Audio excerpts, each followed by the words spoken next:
अस्सलाम वालेकुम। कैसे हो बच्चों? उम्मीद है आप सब ठीक ठाक होंगे। अच्छा, आज जो है वो हमारा टॉपिक है और ये इसका लास्ट टॉपिक है, ठीक है। तो जैसे मैंने आपको बताया था कि इसमें हम 3 केसेस जो हैं वो डिस्कस करेंगे। एक नॉर्मल अशिया की सूरत में, एक कल जो हमने डिस्कस किया था वो इन्फीरियर गुड थी घटिया अशिया की सूरत में, और आज जो हमारा लास्ट टॉपिक है वो है गिफन अशिया की सूरत में। तो गिफन अशिया की सूरत में कीमत के गिरने का जो है वो हमने चेक करना है प्राइस इफेक्ट, सब्स्टिट्यूशन इफेक्ट और इनकम इफेक्ट को। तो सबसे पहले फिर हम देखते हैं कि गिफन अशिया होती कौन सी हैं। तो मैंने यहाँ गिफन शेयर की डेफिनेशन लिखी है। गिफन शेयर का जो तस्वुर है, यानी कि ये जो कॉन्सेप्ट है गिफन शेयर का, ये सबसे पहले जो है ना वो प्रोफेसर रॉबर्ट गिफन ने दिया था। तो उसका नाम गिफन था, तो इसलिए इस कॉन्सेप्ट को उसके नाम से जो है वो मंसूब किया गया है, और इसलिए इनको गिफन शेयर कहा जाता है। अच्छा, उसने क्या कहा कि गिफन शेयर से मुराद ये है कि जब किसी शेयर की कीमत कम हो जाती है तो सारिफ इस शेयर की खरीदारी यानी कि तलब में कमी कर देता है। तो देखो, अगर आपको याद हो कि नॉर्मल गुड्स की सूरत में हमने क्या कहा था कि जब भी नॉर्मल गुड की प्राइस कम होती है कंज्यूमर उसकी तलब में इजाफा कर देता है, ठीक है। हम नॉर्मल गुड जितनी भी अपने रोज़मर्रा ज़िंदगी में अशिया इस्तेमाल कर रहे होते हैं वो सारी नॉर्मल गुड्स हैं।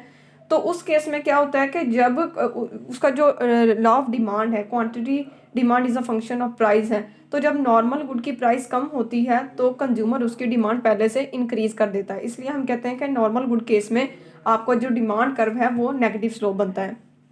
लेकिन ये जो गिफन शेयर है ये टोटली उसके उलट कॉन्सेप्ट है। इसमें क्या होता है कि जब किसी शेयर की कीमत, अब ये शेयर कौन सी है? Definitely Giffen share.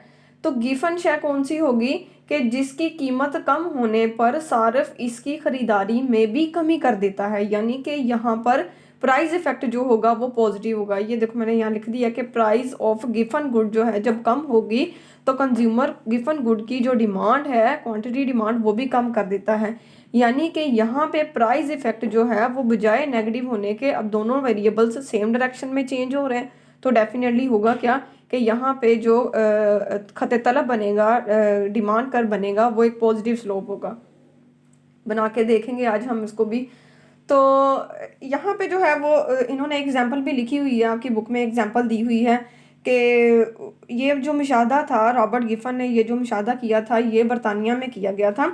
हुआ क्या था कि जब वहाँ देखा गया कि जब आलू, ठीक है ना, आलू पोटैटो जो होते हैं वो आपके, तो उनकी जब प्राइस जो है वो कम हुई, यानी कि जब वो सस्ते हो गए, तो वहाँ के यानी कि बरतानिया के जो मजदूर तिबका था जो कि वहाँ उस पर अपनी आमदनी का एक बेशतर हिस्सा जो है वो गिफन शेयर पे खर्च कर रहा होता है, तो आलू वो सस्ते हो गए। तो देखने में क्या आया कि मजदूरों ने आलूओं की डिमांड जो है वो पहले से कम कर दी, ठीक है। उसकी परचेजिंग कम हो गई, यानी कि उसकी खरीदारी कम हो गई।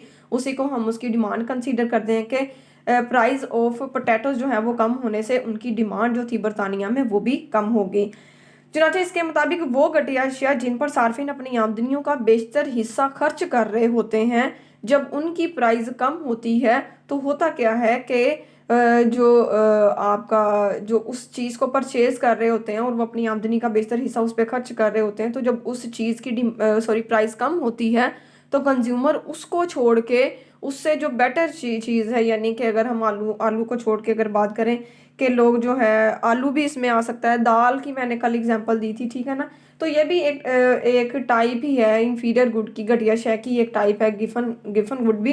तो हमने कल भी देखा था कि लोग फिर दाल या आलू वगैरह को छोड़ के उससे जो उनकी इनकम में इजाफा होता है प्राइस कम होने से, वो इनको छोड़ के वो किसी बेहतर शय का इस्तेमाल जो है वो शुरू कर देते हैं। तो अब हम जो है वो देखते हैं कि इस टोटल प्राइस इफेक्ट जो कि पॉजिटिव है, इसमें सब्स्टिट्यूशन और इनकम इफेक्ट जो है वो किस तरह से होगा। तो अब गिफन शेयर की कीमत के गिरने का जो है वो हम इस्तबदाली असर देखेंगे। अच्छा, मैं पहले ये बात बताना भूल गई कि यहाँ भी जो है ना वो कल की तरह हमने यहाँ भी फ़र्ज़ करना है कि एक्स शेयर जो है ना वो गिफन है, ठीक है, और वाई शेयर जो है वो नॉर्मल, उसको आप कह सकते हो। आपको पता है कि हम यहाँ जो है वो दो अशियाई फ़र्ज़ कर रहे हैं, एक एक्स है और एक वाई है। तो कल जैसे हमने एक्स शेयर को इन्फीरियर कहा था, घटिया कहा था, आज भी जो है वो गिफन शेयर भी वही है, एक्स ही होगी, ठीक है। तो प्राइस ऑफ एक्स यानी कि जो कि गिफन है उसकी प्राइस जब कम होती है तो होता क्या है कि सारिफ के लिए ये पहले से सस्ती हो जाती है, और वाई जो है वो उसके लिए अगर उसकी प्राइस वही रहे तो उसके लिए वो महंगी होती है। तो वो करता क्या है कि सब्स्टिट्यूशन इफेक्ट में हम देखेंगे कि प्राइस ऑफ एक्स जो कि गिफन है, एक्स एक गिफन है, उसकी प्राइस कम होने पे सारिफ क्या करेगा, उसकी डिमांड जो है वो पहले से इंक्रीज कर देगा। क्यों? क्योंकि वाई उसके लिए महंगी नज़र आ रही है, उसको वाई को छोड़ के वो एक्स की परचेज ज़्यादा कर देगा। तो यहाँ पर जो सब्स्टिट्यूशन इफेक्ट है वो नेगेटिव ही है। और आपने देखा होगा कि नॉर्मल गुड केस में भी, इंफीरियर गुड केस में भी, और आज गिवन गुड केस में, तीनों केसेस में आपका जो सब्स्टिट्यूशन इफेक्ट है ना वो आपका नेगेटिव ही रहेगा। यानी कि जब भी किसी भी चीज़ की प्राइस कम होती है तो कंज्यूमर उसके बदल यानी कि वाई यानी कि जो उसका सब्स्टिट्यूट है उसको छोड़ के जिस चीज़ की कीमत कम होती है उसकी डिमांड को पहले से ज़्यादा कर देता है। ठीक हो गया। तो तीनों केसेस में, चाहे वो नॉर्मल गुड है, चाहे वो इंफीरियर गुड है, चाहे वो गिवन गुड है, तीनों केसेस में आपका सब्स्टिट्यूशन इफेक्ट जो है वो नेगेटिव रहेगा। ये आपने बात हमेशा याद रखनी है। ठीक है।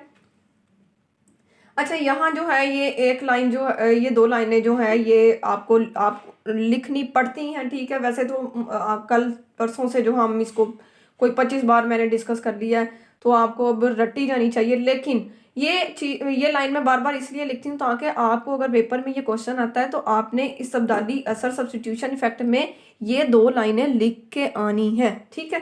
तो लिखा क्या है कि यहाँ भी फर्ज किया जाता है कि सारिफ की हकीकी आमदनी में जो इजाफा हुआ है वो उससे वापस ले लिया जाता है। वापस किस फॉर्म में लिया जाता है? वो डायग्राम में हम जो उसके डॉटेड लाइन, एक डॉटेड जो है वो एक लाइन ड्रॉ करते हैं। ठीक है। उस सिचुएशन में हम कह रहे होते हैं, उसको वो हमने अगर अल्फाज में बताना है तो हम कहते हैं कि सारिफ की हकीकी आमदनी में होने वाला इजाफा जो है वो उससे वापस ले लिया जाता है, और सारिफ को जो तवाजुन है वो पहले ही खते अदम तरजीह पर नसीब होता है।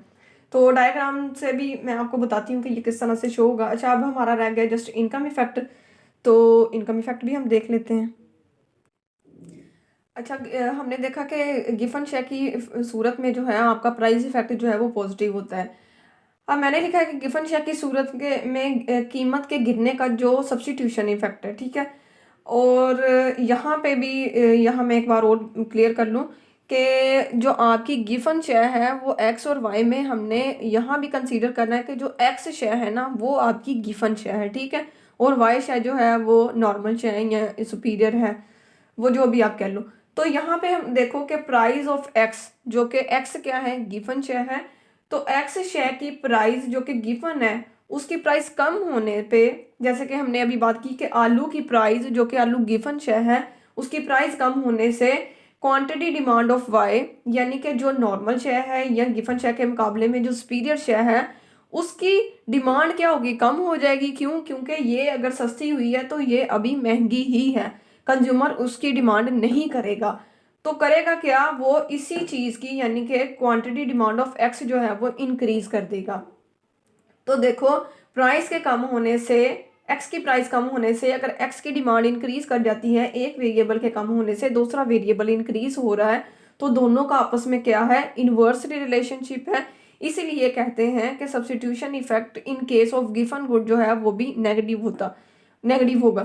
तो देखो, आपने देखा कि नॉर्मल गुड केस में भी, इंफीरियर गुड केस में भी यानी कि घटिया शेयर की सूरत में, और आज गिवन गुड केस में भी, गिवन शेयर की सूरत में भी आपका जो सब्स्टिट्यूशन इफेक्ट है तीनों केसेस में क्या होगा, नेगेटिव होगा। ये बात आपने हमेशा याद रखनी है। ठीक है।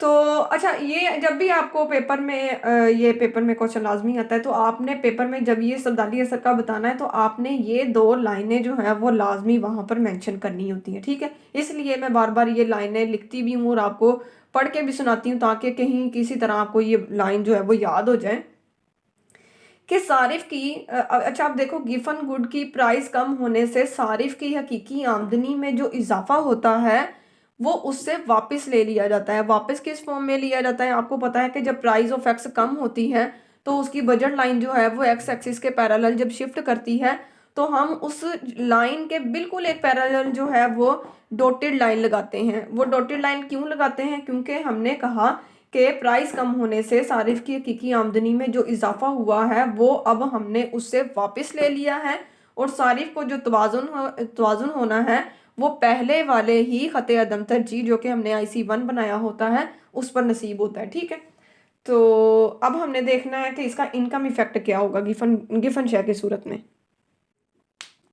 तो गिफन शेयर की कीमत के गिरने का जो आमदनी असर होगा वो किस तरह से देखेंगे हम, कि देखो कि जो एक्स है वो गिफन है, उसकी प्राइस जब कम होगी तो अब गिफन शेयर कौन सी होती है, जिस पर एक कंज्यूमर अपनी आमदनी का बेशतर हिस्सा, बहुत ज़्यादा हिस्सा जो है वो बल्क में अपनी अमाउंट जो है वो उस पर खर्च कर रहा होता है। ठीक है, अपनी आमदनी का बेशतर हिस्सा उस पर खर्च कर रहा होता है।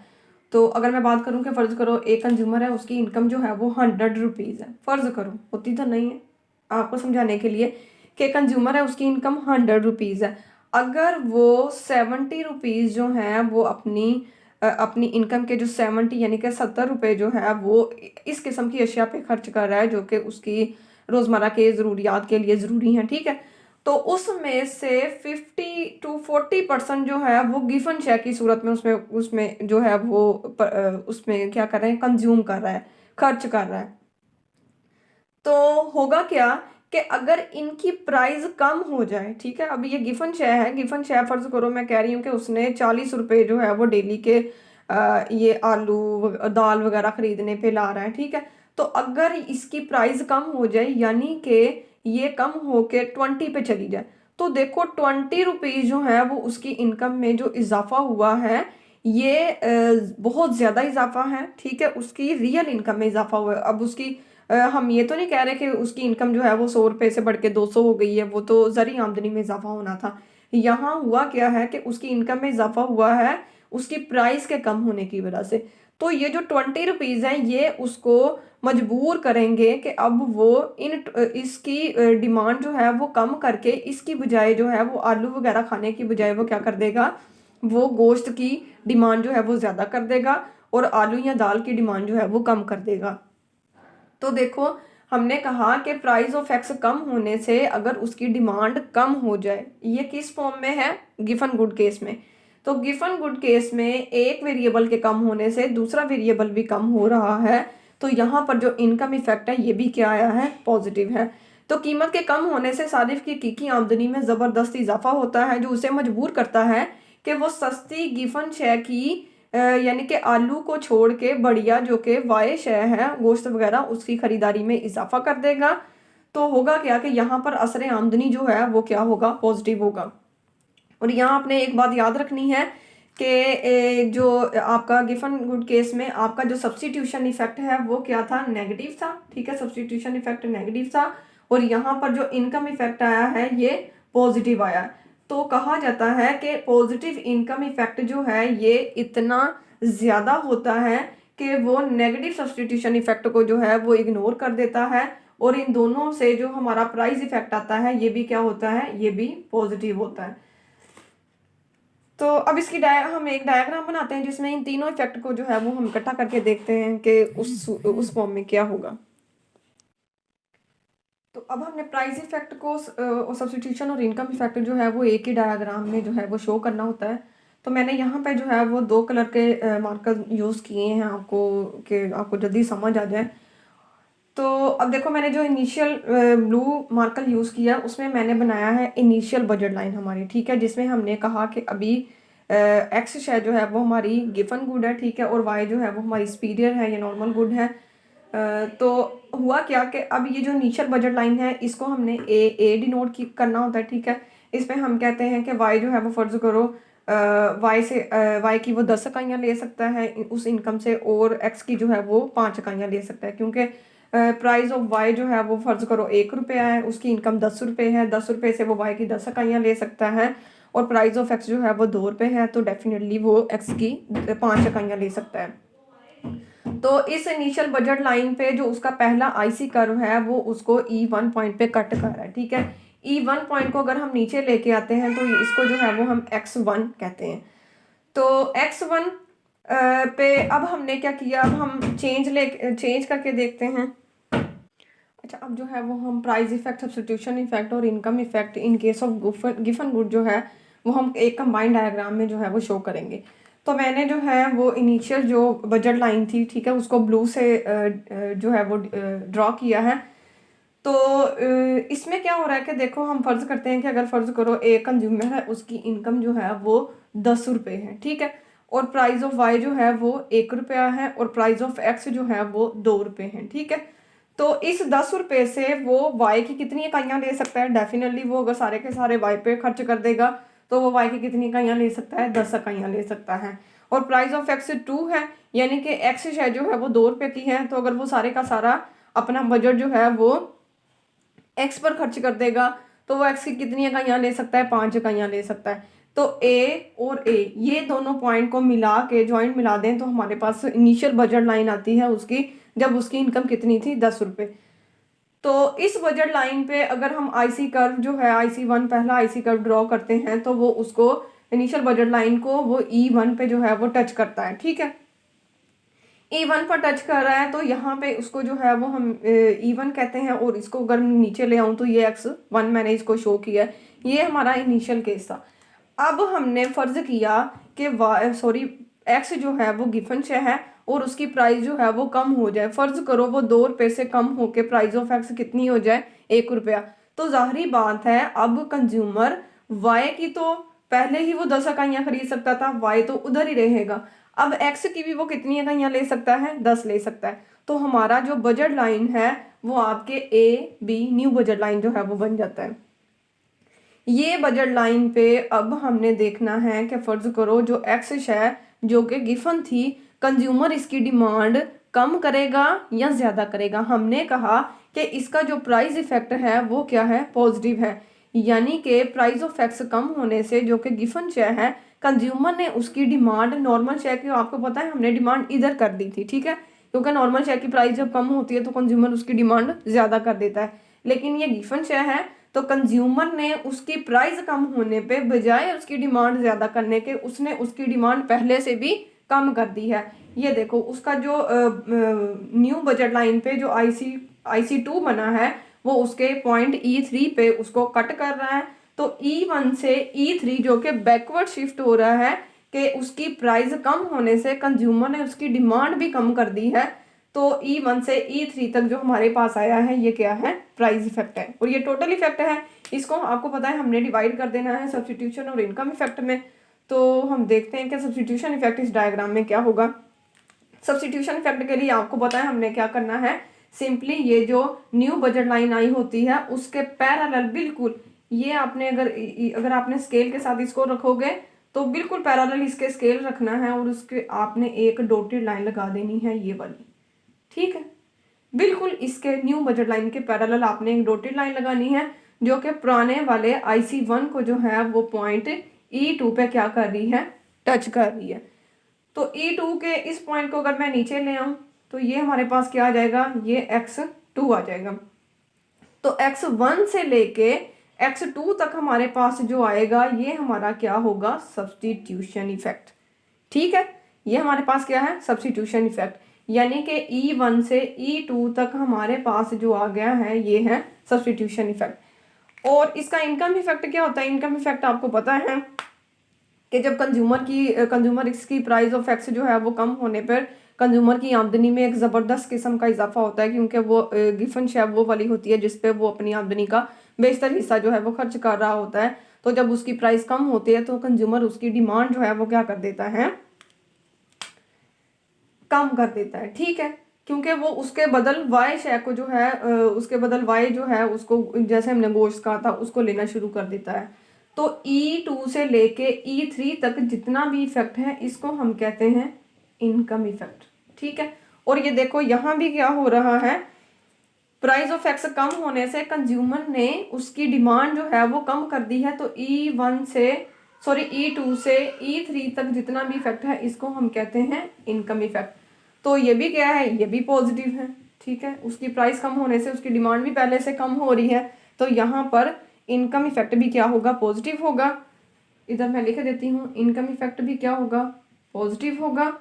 सब्स्टिट्यूशन इफेक्ट नेगेटिव होगा।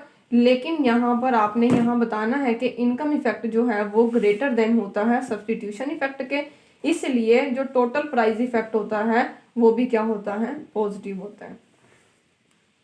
तो ये थी आपकी, अच्छा इसमें जो है वो कुछ मैथ्स का उन्होंने X1 X2 और X3 जो है वो ऐड किया हुआ है, तो चलो मैं वो भी आपको करके बता ही देती हूँ। आपको होना कि मैडम ने वो नहीं हमें करवाया।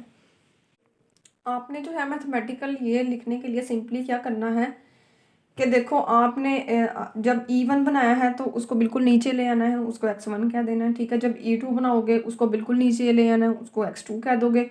और जब E3 बनाओगे उसको बिल्कुल नीचे ले आना है और x3 कह देना है। आपने ये नहीं देखना कि x1 पहले आना था, x2 बाद में, फिर x3 आना था, नहीं, आपने इस तरह से नहीं देखना। हाँ, आपने ये जो नीचे लिखना है ये आपको जाहिर बात है ये वाले तो वहाँ याद नहीं रहने। आप अपने पास से 1 2 3 भी लिख सकते हो, 3 4 5 जो भी आप लिख, ये आपने जो है इसकी जो है वो ऑर्डर को याद रखना है कि 2 3 5 ही होना चाहिए, 2 4 5 होना चाहिए, 1 2 3 होना चाहिए, ठीक है ना। ये नीचे वाले का ऑर्डर है, x1 x2 x3 का ऑर्डर यहाँ पे नहीं है, पहली बात। दूसरी बात क्या है कि जब आपने ये लिख लिया है अब आपको ये पता होना चाहिए, जब आपने यहाँ पे एरो से बता दिया है, ठीक है।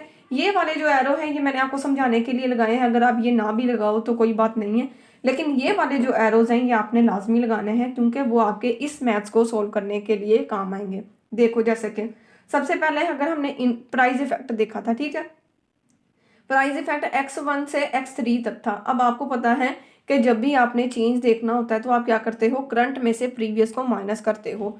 तो यहाँ पे करंट हमारे पास सिचुएशन क्या आई, x3 आई, और प्रीवियस क्या थी, x1 थी। तो सिंपली आपने क्या किया, x3 यानी कि करंट में से प्रीवियस को माइनस किया। तो आप क्या करोगे, x3 में से जब x3 में से x1 को माइनस करोगे तो 2 - 3 आएगा, तो आपका आंसर जो है वो ऑटोमेटिकली -1 आ जाएगा। फिर आपने क्या किया, आपने सेकंड इफेक्ट जो देखा वो सब्स्टिट्यूशन इफेक्ट था। सब्स्टिट्यूशन इफेक्ट आपको पता है E1 से E2 तक था, तो आपने यहाँ से लेके यहाँ तक जो है वो एक एरो लगा देना है। वो क्या करेगा, वो आपको बताएगा कि x1 से x2 तक जो है वो सब्स्टिट्यूशन इफेक्ट है। x2 में क्या है, ये करंट है, और x1 क्या है, ये प्रीवियस है। करंट में से प्रीवियस को माइनस करोगे, x2 - x1 करोगे तो आपके पास क्या आ जाएगा, 5 - 3 यानी कि =2 आ जाएगा। लास्ट वन हमारे पास क्या है, इनकम इफेक्ट है। इनकम इफेक्ट आपको पता है कि सब्स्टिट्यूशन इफेक्ट से जो आपके प्राइस इफेक्ट के जो रिमेनिंग है वो आपका क्या होगा, इनकम इफेक्ट होगा। तो x2 से x3 तक जो होता है वो हमारा इनकम इफेक्ट होता है। इनकम इफेक्ट के लिए जारी बात है x3 जो है वो हमारा करंट है, ठीक है, और x2 जो है वो हमारा प्रीवियस केस है। तो x3 में से x2 को माइनस करोगे यानी कि 2 में से 5 को माइनस करोगे तो आपके पास क्या आ जाएगा, -3 आ जाएगा। और अब मैंने ये बुक पे तो नहीं किया हुआ, लेकिन मैंने आपको प्रूव करने के लिए बताया कि प्राइस इफेक्ट जो होता है वो सब्स्टिट्यूशन और इनकम इफेक्ट के दोनों के मजमूए के बराबर होता है। तो प्राइस इफेक्ट का आपके पास अगर -1 आया है, सब्स्टिट्यूशन इफेक्ट 2 आया है, प्लस का साइन लगा दोगे, इनकम इफेक्ट आपके पास -3 आया है, -1 सेम एज आ जाएगा, प्लस माइनस माइनस हो जाएगा, और ये आपके पास -1 = -1 है। तो ये इसको प्रूव मैंने थोड़ा सा किया है। तो ये था आपका आज का टॉपिक कंप्लीट हो जाता है, ठीक है। आपके तीनों केसेस जो हैं वो कंप्लीट हो गए हैं। प्राइस गिरने की सूरत में, प्राइस बढ़ने की सूरत में जो है वो हमेशा मैं बच्चों को जो है वो असाइनमेंट के तौर पे भी दे देती हूँ कि आप लोगों ने वो करने हैं। तो ये अभी अल्लाह खैर करे कॉलेज स्टार्ट होते हैं तो फिर इसको देखते हैं। कल इंशाल्लाह जो है वो मैं इसी डायग्राम से जो है अगर हमने जो है वो आईसी कर्व और बजट लाइन के दोनों के कम्बिनेशन से जो हम कंज्यूमर का जो है वो डिमांड कर्व जो ड्रॉ करते हैं वो करेंगे।